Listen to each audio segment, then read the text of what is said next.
तो आज मैं रिसेंटली रिलीज हुई फिल्म द न्यू म्यूटेंट्स 2020 की स्टोरी को एक्सप्लेन करूंगा, जो कि एक हॉरर कम सुपर हीरो फिक्शन फिल्म है। It has a touch of horror, तो मैंने सोचा एक चेंज के लिए शॉर्ट में इस फिल्म को समझाया जाए। इस फिल्म को डायरेक्ट किया है जॉश बून ने, जिसकी IMDb रेटिंग है 5.5 स्टार्स आउट ऑफ 10। और बाकी काफी सारे इंटरेस्टिंग डिटेल्स मैं आपको इस एक्सप्लेनेशन के एंड में बताऊंगा, एज कई सारे लोग बोर हो जाते हैं even I speak for 1 minute more. So interesting things अब से एक्सप्लेनेशन के अंत में। इसको आप ब्राइटबर्न जैसी फिल्म की कैटेगरी में डाल सकते हैं, तो प्लीज डोंट कमेंट कि ये सुपर हीरो टाइप फिल्म क्यों। If you are not interested then आप अभी इस वीडियो को बंद कर सकते हैं। Check out my latest video on House of Wax 2005 which is a very good film. Link is in the description. तो चलिए अब बिना किसी देरी के चलते हैं सीधा एक्सप्लेनेशन की तरफ।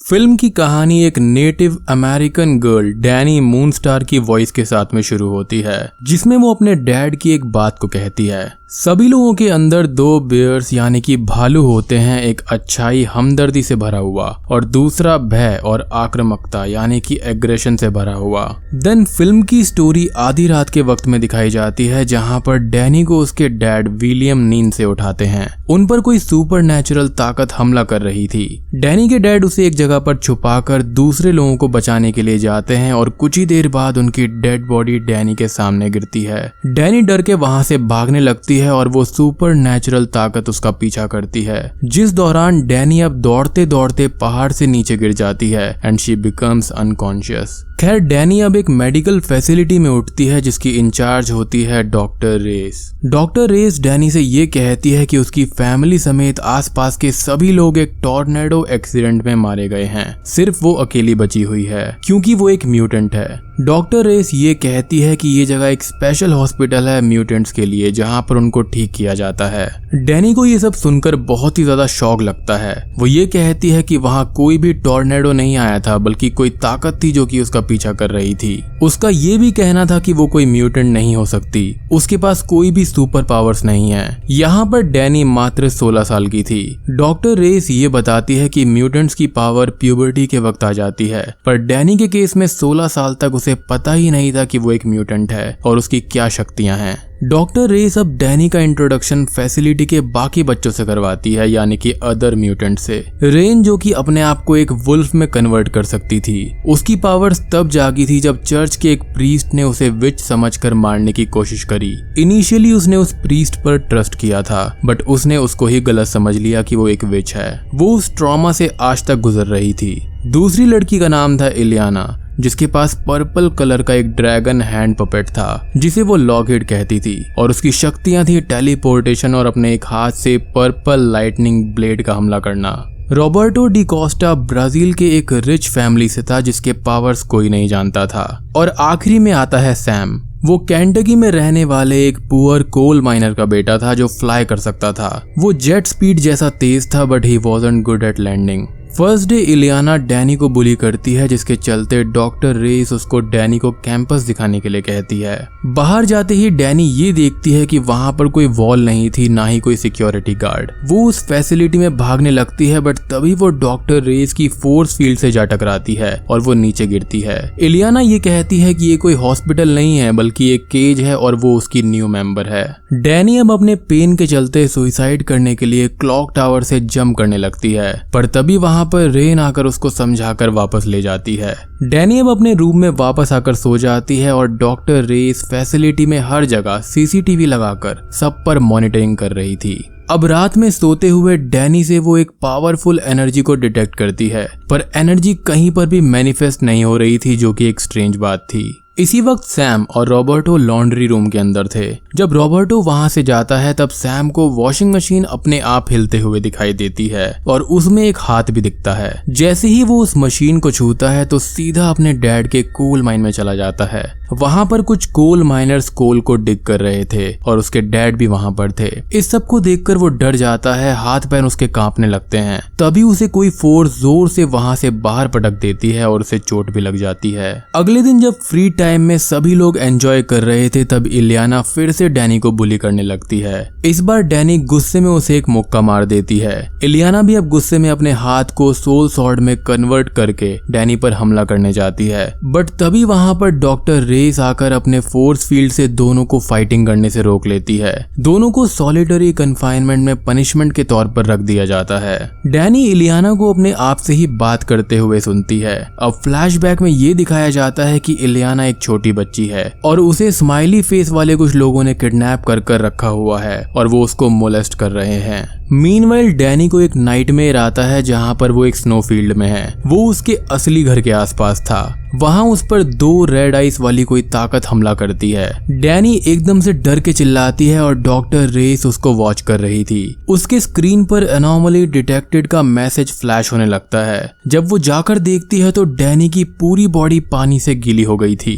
डॉक्टर रेस को उसके बॉस से डैनी का ब्लड टेस्ट करने का ऑर्डर मिलता है, जिसे वो पूरा करती है, एज डैनी कोई नॉर्मल म्यूटेंट नहीं थी। अगले दिन रेन चैपल जाती है कन्फेस करने के लिए। तभी उसे उसी प्रीस्ट की आवाज सुनाई देती है जिसने उसे मारने की कोशिश की थी। उसे लगता है कि ये कोई डीमन होगा और वो प्रे करने लगती है। अब उसी रात सभी म्यूटेंट्स बच्चे फैसिलिटी के एटिक में जाते हैं, जहां पर वो ट्रुथ और डेयर का गेम खेलते हैं with A truth lie detecting machine. जहां पर इलियाना ये कहती है कि उसने 18 आदमियों को मार डाला था अपने लॉकहीड और सोल सॉर्ड की मदद से, और डैनी अपने बियर नेकलेस की स्टोरी बताती है। डैनी बचपन में अंधेरे से डरती थी, इसलिए उसके डैड ने उससे ये कहा था कि जब वो पैदा होते हैं तो सबके अंदर एक डीमन बियर होता है, बिल्कुल नेकलेस के साइज का। जैसे जैसे लोग बड़े होते हैं वो बियर भी बड़ा होता चला जाता है। वो लोगों के फियर पर जीता है। यदि मन में फियर ज्यादा होगा तो बियर भी बड़ा होगा, लेकिन यदि मन स्ट्रांग होगा तो बियर छोटे साइज का ही रहेगा, जिसे कोई भी काबू कर सकेगा।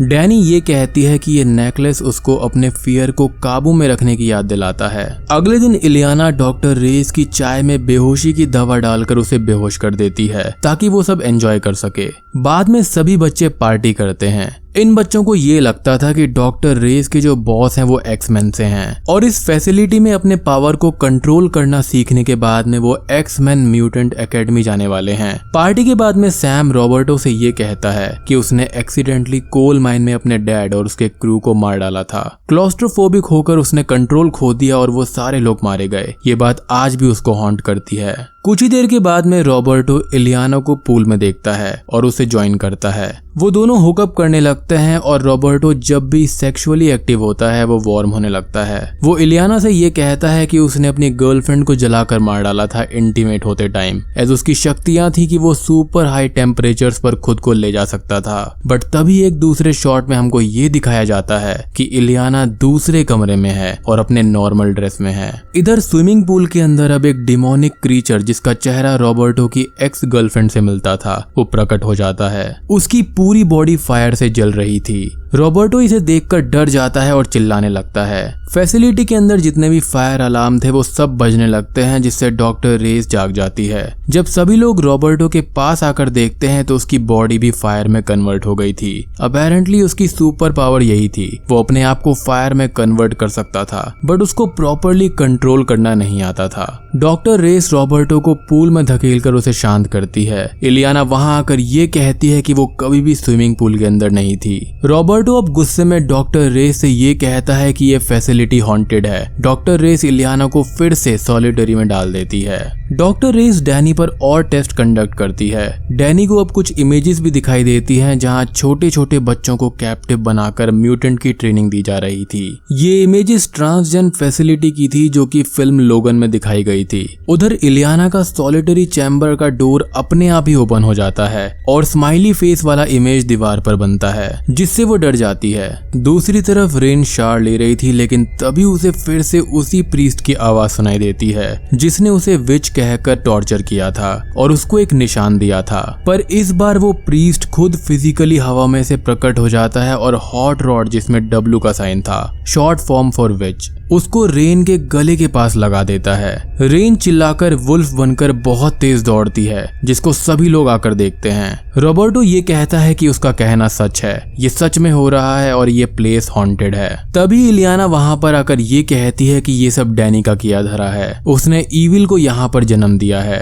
वो उस पर हमला करके एक हेल जैसे वर्ल्ड में उसको ले जाती है, जहाँ पर कई सारे लोग उसको होल्ड कर रहे हैं। वहां जाते ही डैनी हमले से डर जाती है और उसके चेहरे पर स्माइली फेस बन जाता है, जिसे देखकर इलियाना डर जाती है और फिर से वो दोनों रियल वर्ल्ड में आ जाते हैं। डॉक्टर रेस इलियाना को बेहोश कर देती है और बेहोशी में इलियाना ये कहती है कि डैनी का पावर उनके माइंड से खेल रहा है। बाद में डैनी इलियाना के रूम में जाकर उसे लॉकहेड डॉल देती है और पूछती है कि वो डरावनी जगह क्या थी, जिस पर इलियाना ये कहती है वो एक ऑल्टरनेट डायमेंशन है, यानी कि लिम्बो। जब स्माइली मैन ने उसको बचपन में कैद कर रखा था, तब उसकी म्यूटेंट पावर जाग गई थी। वो अपने आप को बचाने के लिए उस डायमेंशन में छुप जाया करती थी और यही रीजन था कि स्माइली मैन से वो इतना ज्यादा डरती थी। अब डॉक्टर रेस को उसके बॉस का एक मैसेज आता है, जिसमें ये लिखा था कि डैनी की पावर्स खतरनाक हैं, वो वायबल कैंडिडेट नहीं है, उसे एलिमिनेट करने का ऑर्डर मिलता है। और हमको यहाँ पर ये भी दिखाया जाता है कि डॉक्टर रेस का जो बॉस है वो कोई और नहीं बल्कि एसेक्स कॉर्पोरेशन है, जिसको फिल्म लोगन के अंदर दिखाया गया था।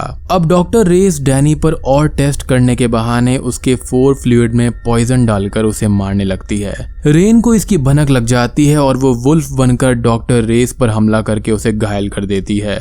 वो डैनी की 4 फ्लूइड्स को निकालकर उसे बचाती है। एंड या वन मोर थिंग, रेन और डैनी का अफेयर चल रहा था। दे वर लेस्बियंस, एटलीस्ट रेन वॉज। इधर फैसिलिटी के अंदर एक म्यूजिक बजने लगता है, जिसे इलियाना और सैम सुनते हैं। इलियाना को किडनैप किए हुए 18 स्माइली मैन का वो म्यूजिक था। अब वो स्माइली मैन अपना मास्क निकालकर अपना घिनौना चेहरा दिखाते हैं। इलियाना अपने ट्रॉमा के कारण से फिर से अपने सेफ हाउस यानी कि लिम्बो में भाग जाती है। सैम अब स्माइली मैन से लड़ने लगता है और वो 1-2 को मार देता है। रॉबर्टो भी फाइट को ज्वाइन करता है और एंड में इलियाना अपने सेफ हाउस से सोल सॉर्ड को लेकर आती है और सभी स्माइली मैन को मार डालती है। बाद में रेन, डैनी इन तीनों से डॉक्टर रेस के ऑफिस में मिलते हैं। वहां उन्हें ये पता चलता है कि डॉक्टर रेस एसेक्स कॉर्पोरेशन के लिए काम कर रही है। वो उन्हें ट्रेंड किलर बना रही थी। इलियाना इस चीज के लिए नंबर 1 कैंडिडेट थी। अब सभी बच्चे घायल डॉक्टर रेस से मिलने जाते हैं। जाते ही डॉक्टर रेस सबको अपने फोर्स फील्ड में कैद कर लेती है। वो ये कहती है कि वो उन लोगों को बचा रही थी अपने आप से। वो ये कहती है कि वो सभी को जाने देगी, लेकिन डैनी को नहीं। उसको मरना होगा क्योंकि उसकी पावर्स बहुत खतरनाक हैं।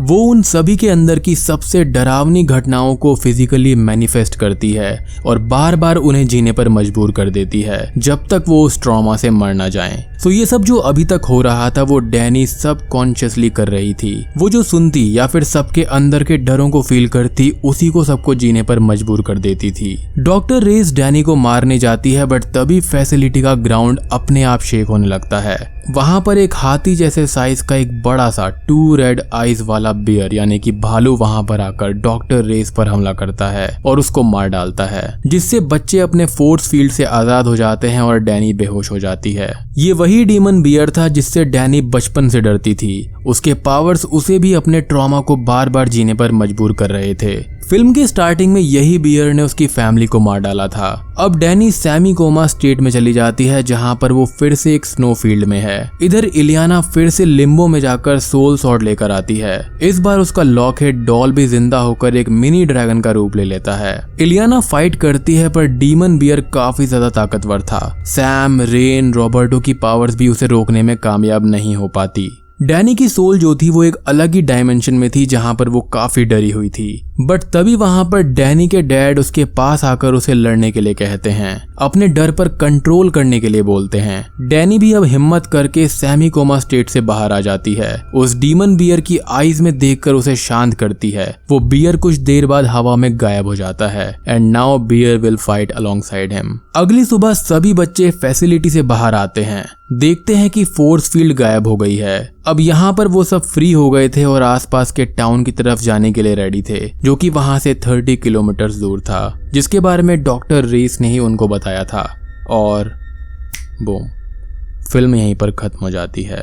तो दोस्तों ये थी द न्यू म्यूटेंट्स फिल्म की कहानी। अब इस फिल्म के कुछ इंटरेस्टिंग फैक्ट्स के बारे में बात करते हैं। इस फिल्म को बड़े ही मुश्किलों के चलते 2 साल के डिले के बाद में रिलीज किया गया था। ओरिजिनली ये फिल्म 2018 में रिलीज होनी थी और यहाँ पर ये फिल्म ठीक ठाक है। ये द न्यू म्यूटेंट ट्रायलॉजी की पहली फिल्म है क्योंकि इसको एक ट्रायलॉजी के रूप में लाना था, बट अब ऐसा नहीं होगा। मेरे हिसाब से इस फिल्म का कोई भी सीक्वल नहीं आने वाला, एज इस फिल्म को क्रिटिक्स की तरफ से नेगेटिव और मिक्स्ड रिव्यूज मिले हैं। सुपर हीरो फिल्म्स में हॉरर को ऐड करने की कोशिश की गई है जिसमें वो काइंड ऑफ सक्सेसफुल रहे। Film was okay. इसमें जो हॉरर एलिमेंट था वो डैनी की शक्तियों का था, एज वो वर्स्ट नाइटमेयर से सिर्फ रूबरू ही नहीं बल्कि उनको जीने पर मजबूर कर सकती थी, which can actually kill anyone. ये फिल्म सेम नाम की कॉमिक से इंस्पायर्ड है और ये एक्स-मैन सीरीज की 13th और फाइनल इंस्टॉलमेंट है। खैर आपको ये फिल्म कैसी लगी कमेंट सेक्शन में बताइएगा। मैंने ये सोचा कि हॉरर की सारी कैटेगरीज कवर कर दी हैं, तो एक सुपर हीरो हॉरर मिक्स भी कवर किया जाए। वीडियो पसंद आई हो तो लाइक कर देना, चैनल पर नए हैं तो सब्सक्राइब कर दीजिए और कमेंट जरूर करना कि एक्स-मैन सीरीज का आपका फेवरेट कैरेक्टर कौन है। मेरा जो पर्सनल फेवरेट है वो है वुल्वरीन। तो मैं आप सबको मिलता हूँ अगली वीडियो के साथ में, तब तक के लिए